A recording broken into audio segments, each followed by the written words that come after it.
चलता हूँ टुनटुनी। मेरे जाने के बाद तुम्हें ही माँ और सुनहरी बेटी का ख्याल रखना है।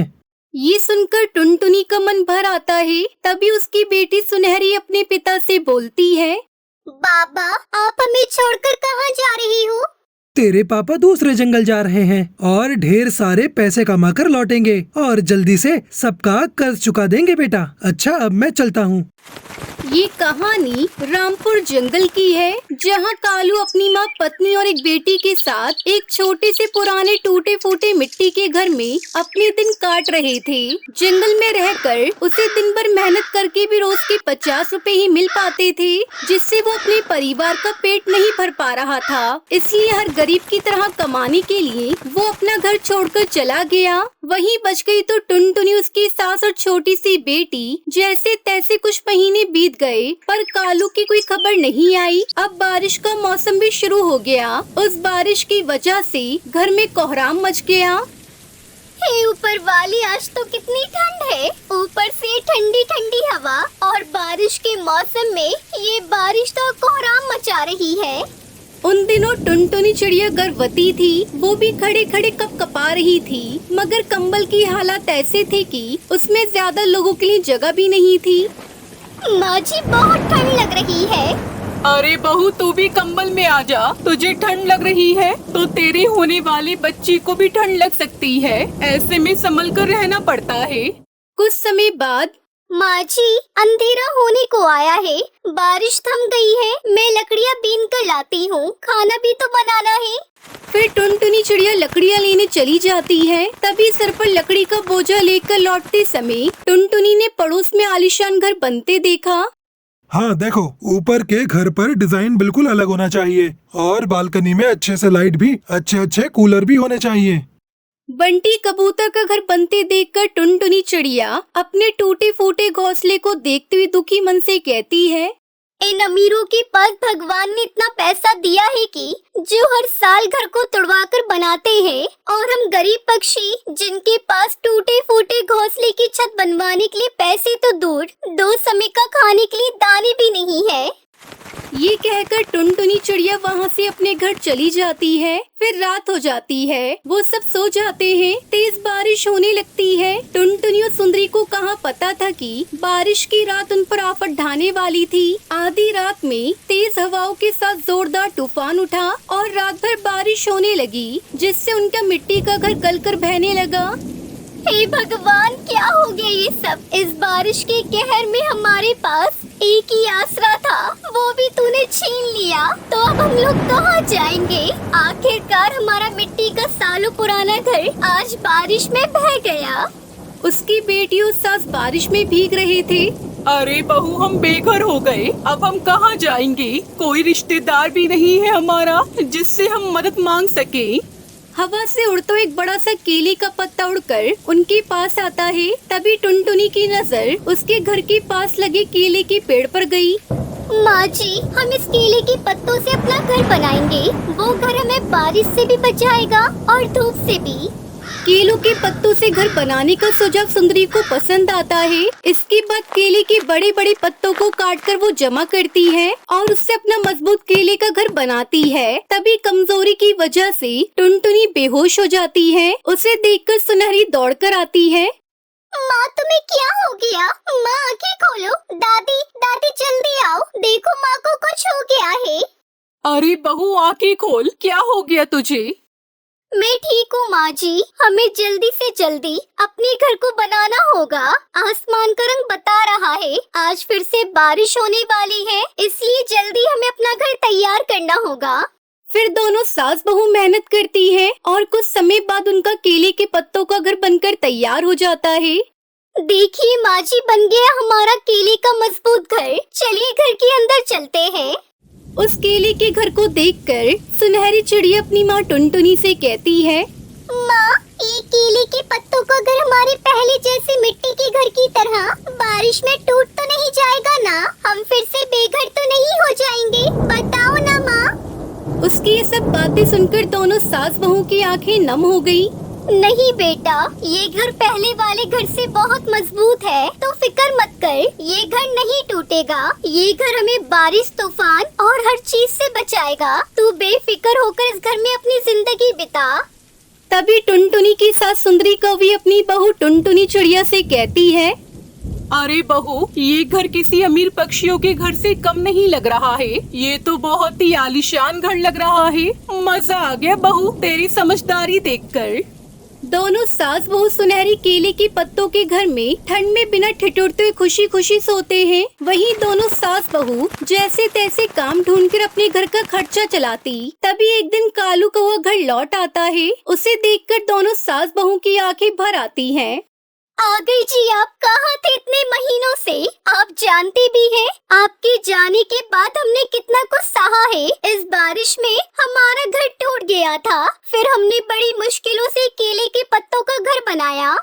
मुझे माफ कर दो टुनटुनी, मेरे पीछे तुम्हें इस हालत में इतना कुछ सहना पड़ा। अरे परिवार से दूर रहकर मैं भी खुश थोड़ी था, पर तुम लोग से दूर नहीं जाता तो कमा कर कैसे लाता। अब मैं आ गया हूँ, तुम्हारी सारी परेशानियाँ दूर कर दूंगा। आप सच कह रहे हैं कालू जी, आप नहीं जानते आपने खबर सुनाकर मेरी कितनी बड़ी परेशानी दूर कर दी। आज मैं बहुत खुश हूँ माँ जी, अब हमारे खुशियों के दिन आने वाले हैं। फिर कमाए हुए पैसों से कर्ज चुकाकर कालू जंगल में ही किराने की दुकान खोल लेता है और अपने परिवार के साथ केले के पत्तों के घर में खुशी खुशी रहने लगता है। अगर आपको हमारी आज की कहानी पसंद आई हो तो इस वीडियो को लाइक और कमेंट करके जरूर बताएं। और आप हमारे चैनल पर नए आए हैं तो हमारे चैनल को सब्सक्राइब करना न भूलें। और जब आँख खोलते हैं तो वो एक सुंदर से जल महल के अंदर होते हैं। वो जल महल सोने का बना हुआ होता है। ये चमत्कार देखकर वो सभी बहुत ही खुश होते हैं। हिमालय के जंगल में कालू कौवा अपनी पत्नी टुनटुनी चिड़िया, बेटी सुनहरी चिड़िया पिंकी चिड़िया के साथ रहता था। वो बहुत ही गरीब परिवार था। उनके पास कमाई का कोई जरिया नहीं था। जैसे तैसे वो अपना पेट पालते थे।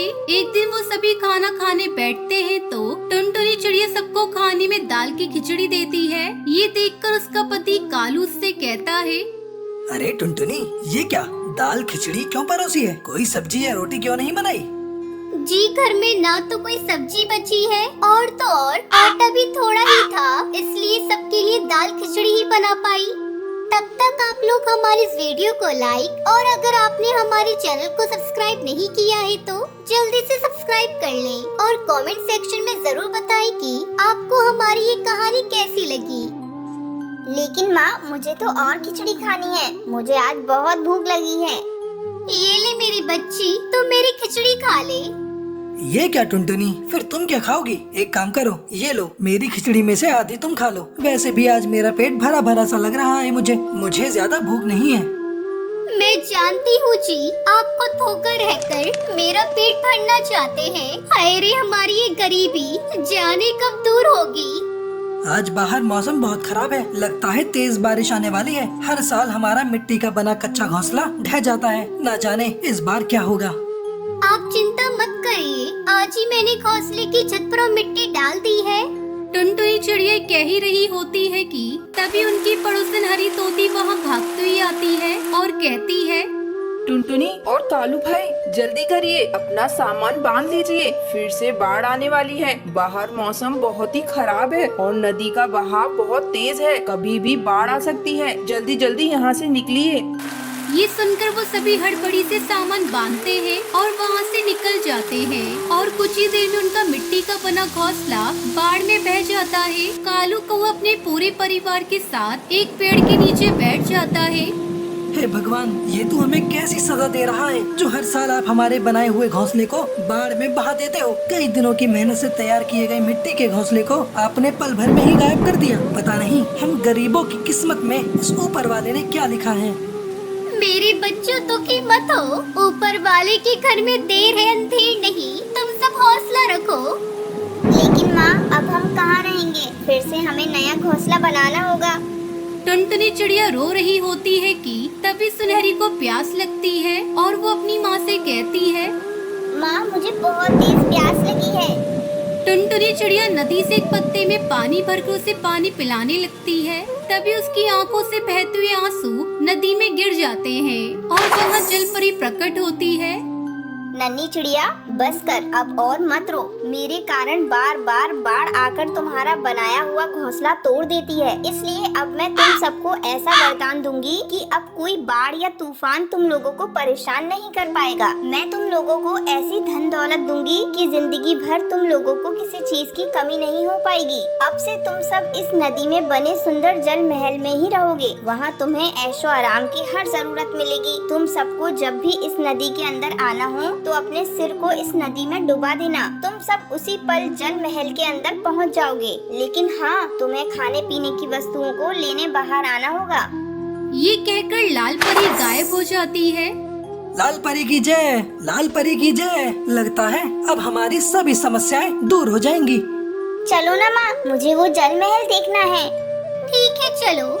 ये कहकर वो सभी एक साथ आंखें बंद करके अपना सिर नदी में डुबाते हैं और जब आँख खोलते हैं तो वो एक सुंदर से जल महल के अंदर होते हैं। वो जल महल सोने का बना हुआ होता है। ये चमत्कार देखकर वो सभी बहुत ही खुश होते हैं। माँ, आप तो बिल्कुल रानी लग रही हो। अरे बेटा, तू भी किसी अमीर चिड़िया से कम नहीं लग रही है, नजर ना लगे। हमारे अलावा यहाँ है ही कौन जो किसी की नजर लगेगी। चलो शुक्र है यहाँ कम से कम वो बबली कबूतरी नहीं है जो सारा दिन अपनी बकबक से मेरे कान खा जाया करती थी। अब तो मैं यहाँ चैन से रहूंगी। पर माँ, यहाँ तो टीवी नहीं है और मेरा डांस देखने का बड़ा मन है। हाय रे, मेरे बच्चे को डांस देखना है। रुक, अभी तेरी माँ तुझे करके दिखाएगी। आज तेरी माँ बहुत खुश है।